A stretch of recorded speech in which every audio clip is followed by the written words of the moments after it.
بسم اللہ الرحمن الرحیم۔ السلام علیکم۔ اردو کہانی گھر میں خوش آمدید۔ آج کی میری یہ ویڈیو کسی کی زندگی سے متعلق ایک سچی اور سبق آموز کہانی ہے۔ ویڈیو دیکھنے سے پہلے میرے یوٹیوب چینل اردو کہانی گھر کو سبسکرائب کریں اور بیل نوٹیفیکیشن کو آن کریں تاکہ ہماری ہر آنے والی ویڈیو آپ تک پہنچ سکے۔ تو چلتے ہیں آج کی کہانی کی طرف۔ پل کے پل میں سارا محلہ اکٹھا ہو گیا تھا۔ ہر ایک اس جوان موت پر افسردہ تھا۔ زلیخا کی ماں نے بانو کو جھنجھوڑ ڈالا۔ بانو پتر، زلیخا مر گئی تیری زلیخا، وہ بین کر رہی تھی۔ نہیں نہیں، زلیخا نہیں مر سکتی۔ اس کے ساکت وجود میں حرکت ہوئی۔ میری سہیلی زلیخا نہیں۔ اس نے ایک دل خراش چیخ ماری اور بے ہوش ہو گئی۔ سب عورتیں اس کی طرف دوڑی۔ ہائے، بچپن کی سہیلی تھی، کتنا پیار تھا دونوں میں۔ سب افسوس کر رہے تھے۔ زلیخا کو دنیا سے گئے ہوئے ہفتہ ہو گیا تھا۔ اس نے بڑی مشکل سے خود کو سنبھالا تھا۔ اس کا کہیں دل نہیں لگ رہا تھا۔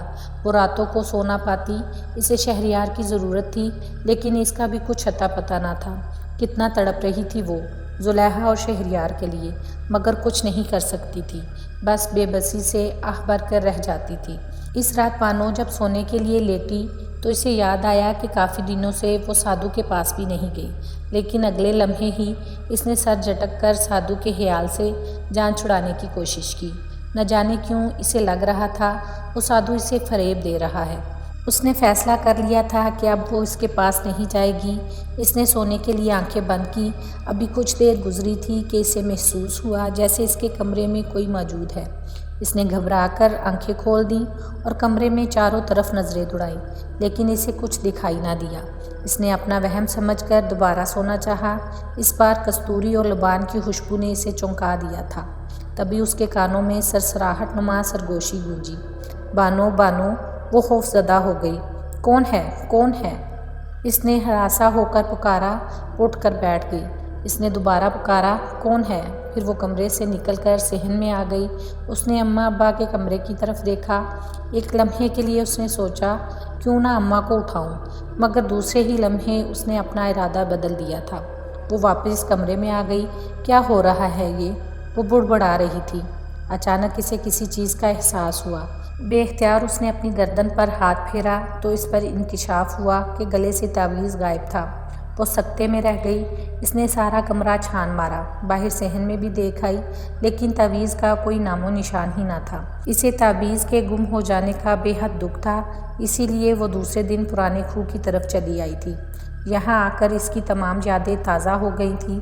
زلیخا، شہریار، اس کے لبوں سے سسکی سی نکلی۔ ان دونوں کی یاد میں اس کی آنکھوں سے آنسو بہنے لگے۔ وہ چلتی ہوئی برگد کے درخت کے پاس آ گئی۔ یہ درخت زلیخا کی طرح اس کا بچپن کا ساتھی تھا۔ بانو اور زلیخا گاؤں کی لڑکیوں کے ساتھ یہیں کھیلا کرتی تھیں۔ پھر شہریار بھی آ گیا، اس کا محبوب۔ اس کی باتیں اور یادیں۔ وہ تڑپ کر برگد کے درخت پر ہاتھ پھیرنے لگی۔ اس کی آنکھوں سے آنسو رواں تھے۔ اسے لگا برگد کا درخت بھی اس کے غم میں رو رہا تھا۔ کافی دیر اپنا غم ہلکا کرنے کے بعد بانو گھر چلی آئی۔ بانو بے قراری سے آدھی رات بیتنے کا انتظار کر رہی تھی۔ نوچندی اتوار ابھی بہت دور تھی۔ آج مجھے سادھو کے پاس جانا چاہیے، اس نے سوچا۔ نہیں بانو، مت جانا۔ اسے اپنے قریب سے آواز آئی تو وہ چونک کر پلٹی، لیکن وہاں کوئی نہیں تھا۔ آدھی رات ہوئی تو وہ خاموشی سے گھر سے نکلی اور قبرستان کی طرف جانے والی سڑک پر چلنے لگی۔ اس کا دل بری طرح دھڑک رہا تھا، جیسے اسے کسی انہونی کے ہونے کا احساس دلا رہا ہو۔ وہ خوف زدہ سی تیز تیز قدم اٹھا رہی تھی۔ وہ حیران تھی کہ آج اسے اتنا خوف کیوں محسوس ہو رہا تھا۔ اس نے ابھی بھی محسوس کیا تھا کہ آج قبرستان کا رستہ بھی قدرے طویل ہو گیا تھا۔ تبھی اس کی چھٹی حس نے باور کرایا کہ اس کے پیچھے کوئی آ رہا ہے۔ اچانک بانو نے پلٹ کر دیکھا، لیکن دور تک کوئی ذی روح کا نام و نشان نہ تھا۔ وہ چند قدم بڑھی تو کوئی نرم سی شے اس کے پیروں سے ٹکرا کر گزر گئی۔ اس کے قدموں میں اور تیزی آ گئی۔ ابھی وہ جھونپڑی سے کچھ دور ہی تھی کہ ایک سایہ سا تیزی سے اس کے پاس سے گزر کر آگے نکل گیا۔ خوف اور گھبراہٹ کے عالم میں وہ جھونپڑی میں داخل ہو گئی، لیکن اندر کے منظر نے اسے مزید زیادہ دہشت زدہ کر دیا تھا۔ سادھو کسی نادیدہ قوت سے لڑ رہا تھا۔ سادھو کے سر سے خون بہہ رہا تھا۔ لگتا تھا جیسے اس کے سر میں کسی نے کوئی سخت شے دے ماری ہو۔ اچانک سادھو کی نظر بانو پر پڑی۔ تم وہ سب بھول گیا۔ لگتا تھا وہ شے چلی گئی تھی۔ بانو کا سفید رنگ دہشت سے پیلا پڑ چکا تھا۔ آؤ، وہ باروب انداز میں بولا۔ اب وہ بالکل نارمل لگ رہا تھا، جیسے کچھ ہوا ہی نہ ہو، بلکہ اس کے سر کا زخم بھی غائب ہو چکا تھا۔ وہ لرز گئی، تاہم کسی سحر کے زیر اثر دھیرے دھیرے قدم اٹھاتی سادھو کے قریب آنے لگی۔ اسی وقت وہی آواز اس کے کانوں میں گونجی، بانو بھاگ جاؤ۔ وہ جو کوئی بھی تھا، اس کا خیر خواہ تھا۔ اچانک بانو پلٹی اور باہر کی جانب بھاگی، لیکن سادھو نے اسے قابو کر لیا تھا۔ کہاں چلی؟ اب میں تجھے نہیں جانے دوں گا۔ بہت صبر اور انتظار کیا ہے۔ وہ صفاقی سے بولتے ہوئے اس کے قریب آ گیا۔ بانو نے اپنی سانس روک لی۔ سادھو میں سے بدبو کے بھبوکے نکل رہے تھے۔ مجھے جانے دو، وہ گڑ گڑ آ رہی تھی۔ تجھے جانے دوں؟ بڑی مشکل سے تو ہاتھ لگی ہے۔ اچھا ہوا تو خود ہی آ گئی، ورنہ میں کوئی اور طریقہ اختیار کرتا۔ سادھو نے اسے دھکا دیا۔ بانو لڑکھڑا کر گر پڑی تھی۔ اس کے اوپر جھکا تو اس کے حلق سے چیخیں نکل گئیں۔ سادھو نے اس کے منہ پر ہاتھ رکھ دیا۔ وہ تڑپ گئی۔ اس سے پہلے کہ وہ اپنے شیطانی منصوبے میں کامیاب ہوتا، کسی نے سادھو کو اس کے لمبے بالوں سے پکڑ کر پیچھے کھینچ لیا تھا۔ ذلیل کمینے، تو باز نہیں آیا اپنی حرکتوں سے؟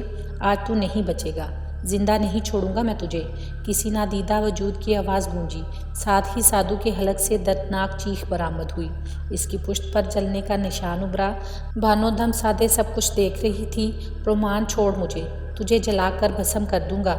سادھو چلایا، لیکن دوسرے ہی پل پھر تڑپ گیا۔ رومان نامی اس نادیدہ شخص نے اس کی گردن دبائی ہوئی تھی، تاہم سادھو خود کو اس کی گرفت سے چھڑانے میں کامیاب ہو گیا اور غصے میں چلایا۔ میں کہتا ہوں چلا جا یہاں سے۔ اس بار خاموشی چھا گئی۔ بس یہاں تک تھی تیری طاقت۔ وہ کہکے لگاتا ہوا بانو کی طرف پلٹا۔ وہ گھبرا کر دروازے کی طرف سرک گئی۔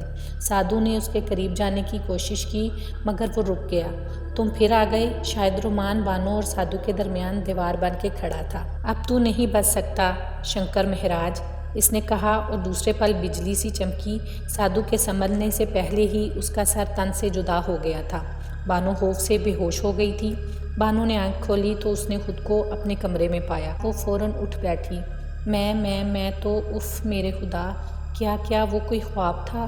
سادھو، اندھیری رات اور وہ سب، بہت برا ہوا، بہت برا۔ شنکر مہاراج، ہندو اور وہ نادیدہ شخص رومان، اگر وہ نہ ہوتا تو؟ وہ لرز گئی تھی۔ ابھی وہ ان گتھیوں میں الجھی ہوئی تھی کہ باہر سے ابا کے تیز تیز بولنے کی آواز آئی۔ بانو فوراً کمرے سے نکلی۔ پتہ نہیں کیا قیامت ٹوٹنے والی ہے اس گاؤں پر، اللہ رحم کرے۔ رحمت پریشانی سے بول رہا تھا۔ ہوا کیا ہے بانو کے ابا؟ حمیدہ نے فکر مندی سے پوچھا۔ وہ قبرستان میں جو درویش نہیں رہتا تھا، اسے قتل کر دیا گیا ہے رات کو۔ قاتل نے اس کا سر جسم سے الگ کر دیا ہے، رحمت نے بتایا تو بانو کی اماں کے چہرے پر ہوائیاں سی اڑنے لگی تھیں۔ یہ کیا کہہ رہے ہو رحمت؟ صحیح کہہ رہا ہوں حمیدہ، پولیس تفتیش کرتی پھر رہی ہے۔ کھوجی کو بلایا گیا ہے تاکہ وہ قاتل تک پہنچنے میں ان کی مدد کرے، رحمت نے مزید بتایا تو بانو کا دل کانپ کر رہ گیا، کیونکہ وہ جانتی تھی قاتل کون ہے۔ رات کے اس پہر وہ بھی وہاں موجود تھی۔ اگر کھوجی نے کھرا نکال لیا تو؟ اس کے آگے وہ سوچنا بھی نہیں چاہتی تھی۔ وہ قاتل نہیں تھی، لیکن اس کے دل میں چور تو تھا نا۔ اگر اماں ابا کو پتہ چل گیا تو بڑی مصیبت ہو جائے گی۔ اس نے گھبرا کر اماں ابا کو دیکھا جو اپنی باتوں میں مگن تھے۔ وہ خاموشی سے دوبارہ کمرے میں آ کر لیٹ گئی۔ پولیس نے قاتل کو پکڑنے اور اس کا سراغ لگانے کا کام رمضان ماچھی کے حوالے کیا تھا۔ وہ گاؤں کا بڑا ماہر اور مشہور کھوجی تھا۔ آج تک کوئی قاتل اس کی نظروں سے پوشیدہ نہیں رہ سکا تھا، لیکن رمضان ماچھی کو اس وقت حیرت کا شدید جھٹکا لگا جب وہ سادھو کے قاتل کا سراغ لگانے قبرستان پہنچا، کیونکہ وہاں کسی بھی قسم کا کوئی نشان موجود نہیں تھا۔ اس نے چپا چپا چھان مارا تھا، باریک بینی سے بار بار دیکھ لیا، لیکن اسے سراغ نہ ملا۔ وہ حیران بھی تھا اور پریشان بھی۔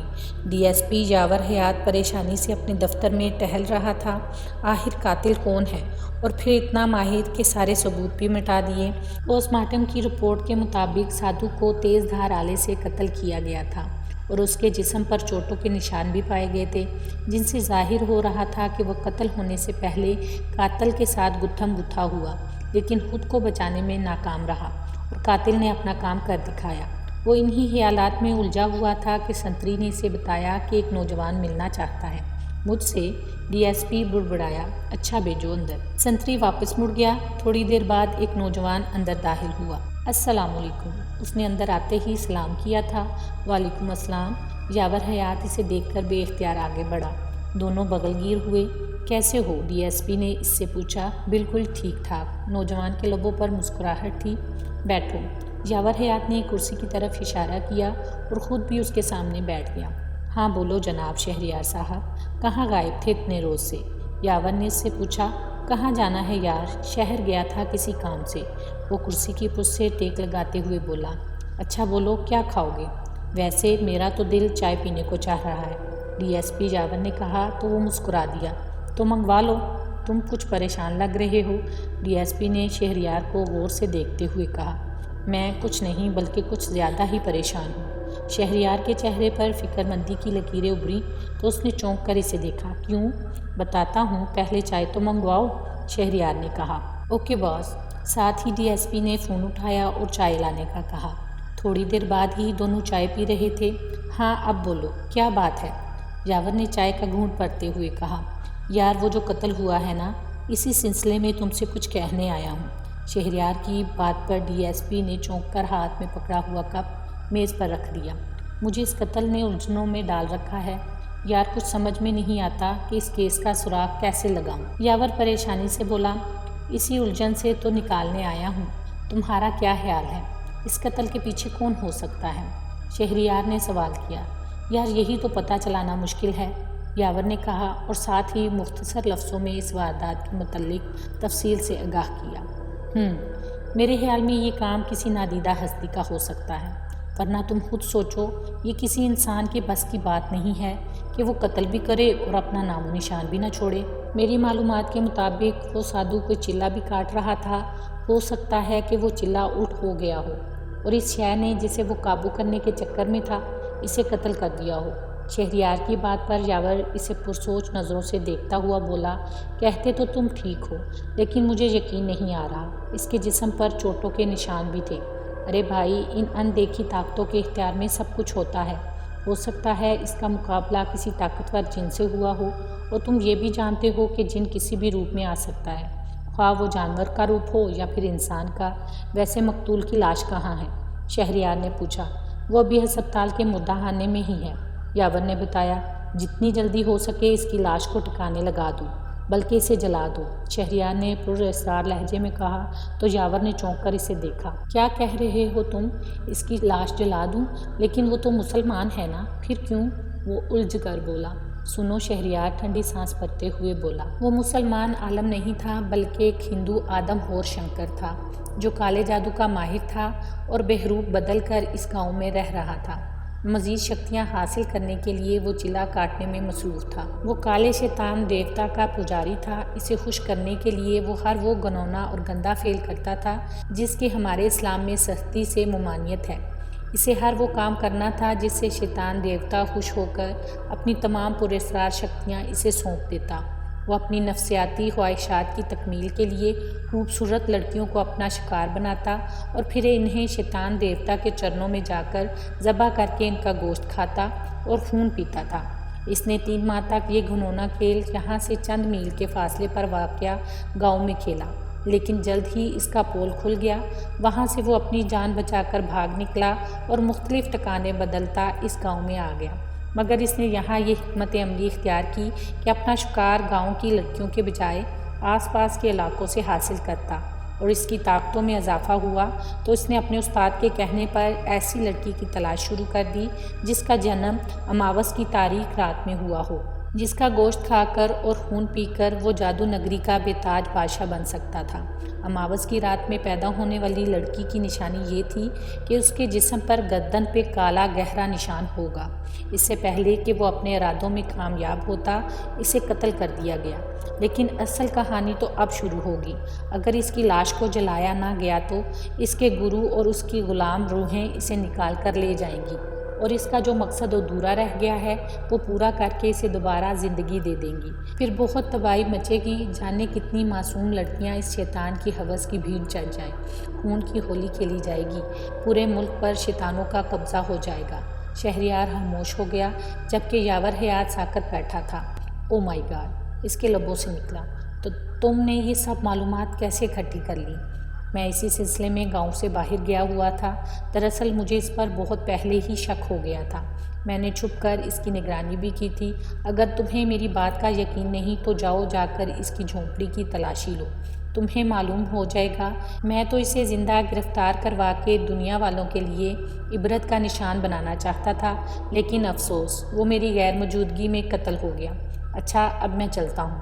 تم اب ان معلومات کی روشنی میں اپنی تفتیش کو آگے بڑھاؤ۔ اللہ حافظ۔ شہریار تھانے سے نکل کر سیدھا برگد کے درخت کے پاس پہنچا، جبکہ ڈی ایس پی یاور حیات نے فوراً کارروائی کا فیصلہ کر لیا تھا۔ اسے یقین تھا کہ شہریار جھوٹ نہیں بول سکتا۔